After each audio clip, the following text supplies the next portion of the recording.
भगवान का नाम श्रद्धा है तो श्रद्धा से लीजिए। भगवान का नाम अंतःकरण में अश्रद्धा का भाव है, तिरस्कार का भाव है, तो अश्रद्धा से परमात्मा का नाम लेते रहो, आपका कल्याण कल्याण ही होगा।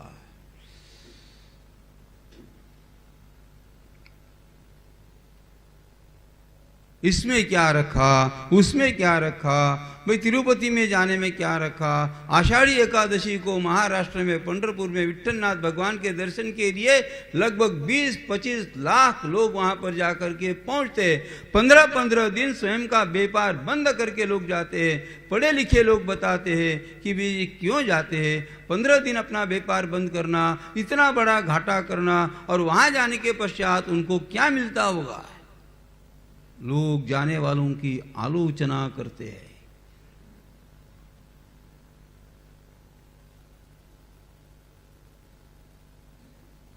क्यों जाता है यह जीवात्मा विट्ठलनाथ भगवान के दर्शन के लिए। अच्छा, जाते समय कोई सुविधा नहीं होती है। आप देखना, अभी तो लोग अन्नदान करते हैं, अभी तो लोग इन वारकरियों की, इन भक्तों की निवास व्यवस्था करते हैं। कुछ वर्षों से पूर्व यदि हम देखते हैं, इनको रास्ते में पीने के लिए समय के ऊपर जल भी नहीं मिलता था, अन्न भी नहीं मिलता था, न तो निवास की व्यवस्था होती थी। किंतु विट्ठलनाथ भगवान का यह भक्त कभी भी अपने जीवन में आषाढ़ी एकादशी की वारी, आषाढ़ी एकादशी को जाने का व्रत इन लोगों ने कदापि नहीं छोड़ा।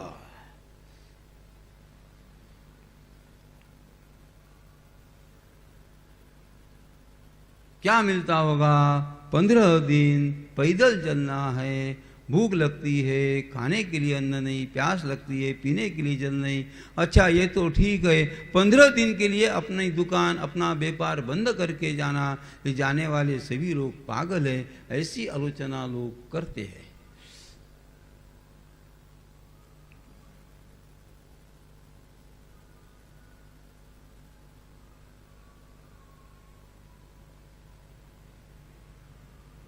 एक बार आप विट्ठलनाथ भगवान के दर्शन के लिए आप जाकर के देखो।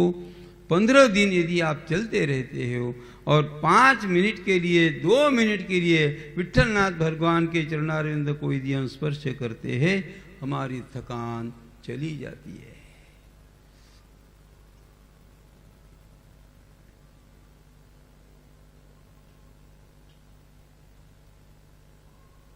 जैसे विट्ठलनाथ भगवान का होता है वैसे ही गिरिराज जी भगवान का है।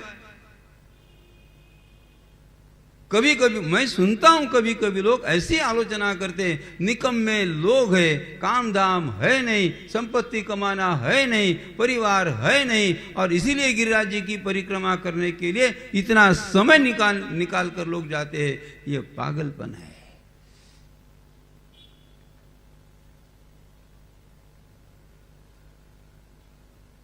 आप आलोचना न करें, आप एक बार गिरिराज जी की परिक्रमा आप करें, आपके अंतःकरण में संतोष की जागृति होगी।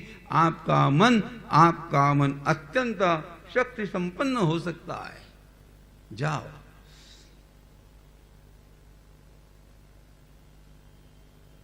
कभी कभी लोग आलोचना करते धार्मिक ग्रंथों की।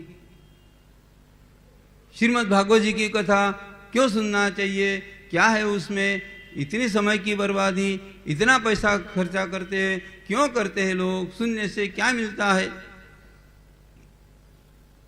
आलोचना न करे, एक बार श्रीमद् भागवत जी की कथा अंतःकरण से सुनने से प्रयास करे, जीवन में परिवर्तन आएगा।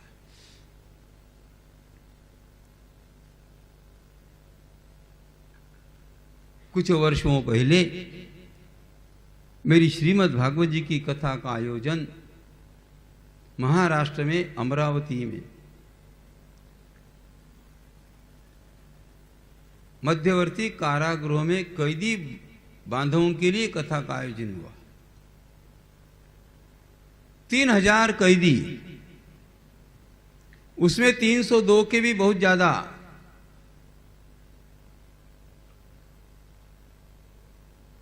खून का प्रयास करने वाले, रेप करने वाले, जिन्होंने खून किया, ऐसे सभी कैदी वहां पर कम नहीं 3000 अंडर वन रूफ, अलग अलग भी नहीं, सभी को साथ में बिठा करके उस जेल में कथा का आयोजन था।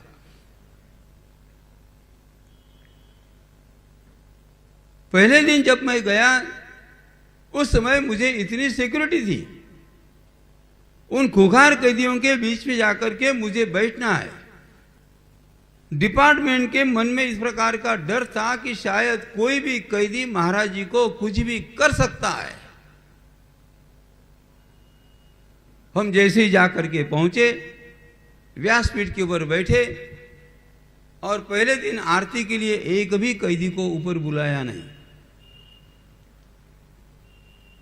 उनकी चारों तरफ डिपार्टमेंट के पुलिस लगाए हुए थे।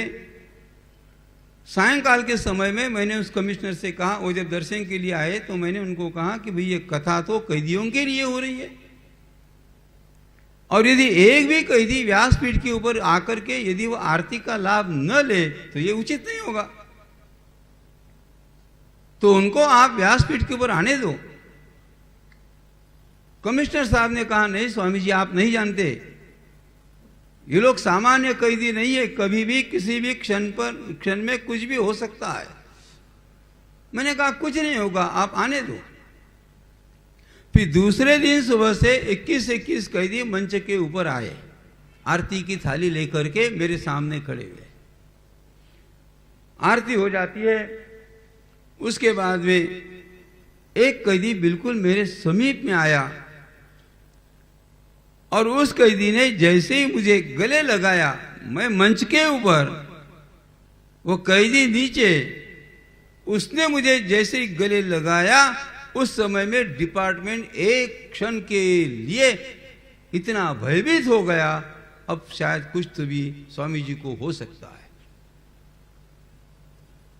लेकिन उस कैदी ने मुझे जैसे ही गले लगाया, मुझसे थोड़ा दूर हुआ और वो जोर जोर से रोने लग गया। उसने कहा कि मैं 302 का आदमी था, वो मैं इतना पापी हूं, मैंने इस प्रकार की हत्या की है, किंतु मैं स्वयं आज इतना भाग्यवान रहा, श्रीमद् भागवत जी का दर्शन मुझे हुआ, श्रीमद् भागवत जी की आरती मेरे हाथ से हुई। मैंने सपने में भी कभी नहीं सोचा था श्रीमद् भागवत जी की आरती करने का संजोग मेरे जीवन में कभी आएगा।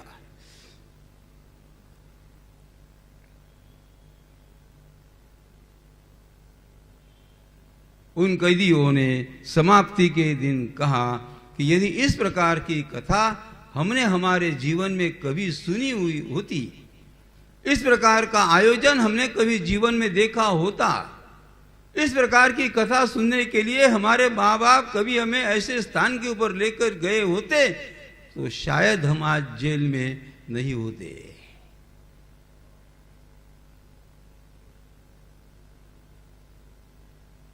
कुछ लोगों ने ये कहा, कुछ लोगों ने ये कहा कि नहीं, यह कथा सुनने से पहले मेरे मन में आत्महत्या करने का विचार आया था। मैं उम्र कैद का कैदी हूँ, 20-25 साल यहाँ पर जेल में निकालना, इससे तो अच्छा मैं आत्महत्या करने के कगार के ऊपर था। ये श्रीमद् भागवत जी की कथा मैंने सुनी, और आज मैं आप लोगों के सामने स्पष्ट रूप से बताना चाहता हूँ, मैं आत्महत्या करने वाला था, किंतु ये सब सुनने के पश्चात मेरे मन में दुर्दम्य विश्वास की जागृति हो गई। मैं आत्महत्या नहीं करूँगा, इसी जेल में मैं आनंद के साथ 20 साल में रहने के मैं स्वयं तैयार हूँ। ये श्रीमद् भागवत जी की कथा का यह परिणाम है। कुछ कैदियों ने कहा, बिकॉज ऑफ हुम, जिसके कारण हम लोग जेल में आए हैं, उन लोगों की हत्या करने का प्लानिंग हम लोग कर रहे थे, किंतु कथा सुनने के पश्चात हमने संकल्प किया, अब कोई रिवेंज का भाव नहीं, किसी भी प्रकार का बदला लेने की हमारी इच्छा नहीं। ये परिवर्तन कैसे आता है?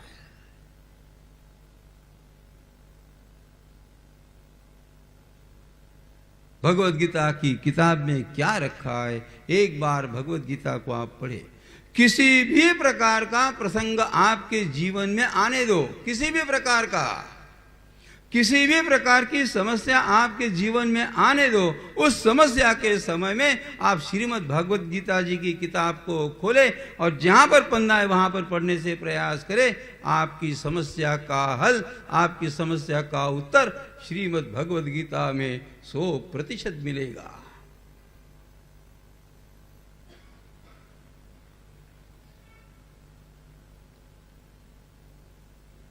किसी ने अपमान किया और आपने भगवत गीता खोल करके देखने का प्रयास किया और श्लोक आ गया, मानापमानयोस्तुल्य। अरे भाई, मान अपमान इसको समान माने, वो जीवात्मा शांत हो जाता है।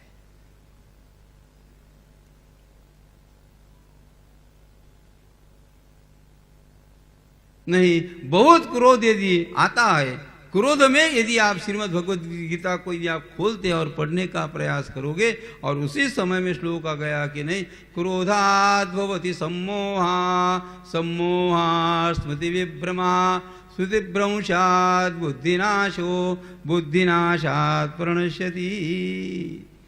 अरे क्रोध मत करो, क्रोध करने से बुद्धि का बैलेंस चला जाता है। बुद्धि का बैलेंस चला गया तो हम लोग निर्णय नहीं ले सकते, इसीलिए क्रोध अत्यंत बुरी बात है। आपके बुद्धि में निर्माण हुआ क्रोध, यह चला जाएगा। पढ़ो।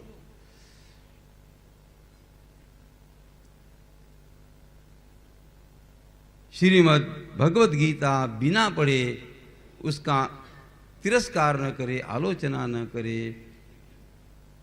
जो भक्त लोग गिरिराज जी जाते, पंढरपुर जाते, आप एक बार जा कर के देखो और यदि आपको आनंद नहीं आया तो जीवन में कदापि नहीं जाना, क्योंकि न जाते हुए इन लोगों की आलोचना करना ये उचित नहीं होता है। आप जा कर के देखो तो सही।